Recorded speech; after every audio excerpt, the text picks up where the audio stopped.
Hello everybody, I'm Bill the Adjuster, and it's been a hot one all across the country.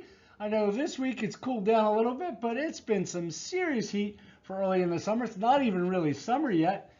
And a lot of failures occur to your cooling system. Not a good thing to happen, but it's really a common loss. You'd be surprised how many people do not address this with their homeowner's insurance, and they pretty much assume that the loss is not covered. So what happens on a summer heat loss, right? Your air conditioning runs at maximum capacity. Your electric system runs at maximum capacity. Some of these units draw well over 100 amps on startup. And you'll notice that your lights are flashing or dimming when the air conditioner kicks on, and the hotter it is, the harder it needs to run to produce that cooling. So if your central air is working, that's great. But if it's not, it's very possible that you have a loss either due to a power surge, due to lightning, arcing in the system. There are definitely losses that can affect your HVAC system that would create coverage under your homeowner policy.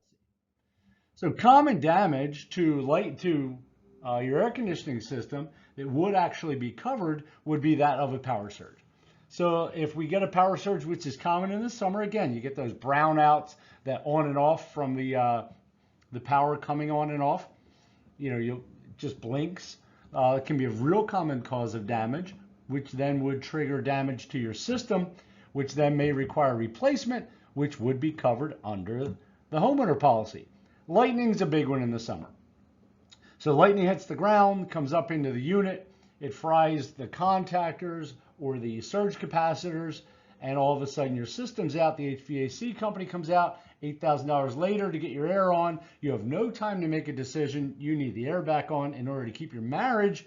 I understand, I get it, but there should be a little pause that says, hey, if this is covered by my homeowner's insurance, maybe I should call an expert first to make sure that this would be a covered cause of loss. Not uncommon to have theft vandalism where people steal the coils. Most of these are made of copper. So they do get stolen for their scrap alone. If your house is unoccupied and you're in a remote area, you come home, you're like, why is my air conditioning not working? Somebody took the outside compressor. Hail is another one. So in fact, I watched a hail video last night at my son's house in Denver, getting absolutely pummeled by hail. And in that case, it may destroy the actual outside unit. The compressors sometimes do get affected. The fins get affected. The insulation to the compressor lines back and forth. But it's not uncommon to have these even on hot months. Not just your air conditioning. In the heat, your hail is going to damage your roof, your siding, and everything else. Don't forget that it may have damaged that outside compressor. This stuff can cost a lot of money, all related to excess heat. Excess heat creates the hail. Excess heat creates, I couldn't say theft vandalism, you could probably tie it together, but certainly lightning and power surge. So please make sure that if you have one of these losses, you get handed an estimate or bill for $5,000, $8,000, $10,000 to do the repair. Stop and ask an expert, might this be covered under my homeowner policy? It's not a maintenance situation if the cause of loss was actually one of those listed there on the left.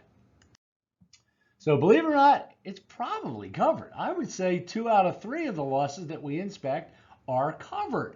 So you talk to the HVAC tech, they meter out the compressor, they figure out what the cause is, they'll explain it. If there's a possibility that it was one of the previous listed causes, it's then a covered loss.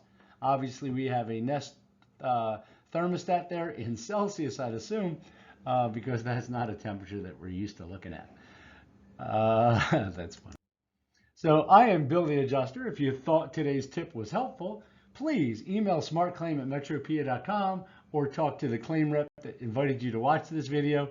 I hope it was helpful, and hopefully next time you have a problem with your HVAC, someone else can pay that big bill and not just yourself. Have a great day, everybody. Thanks again.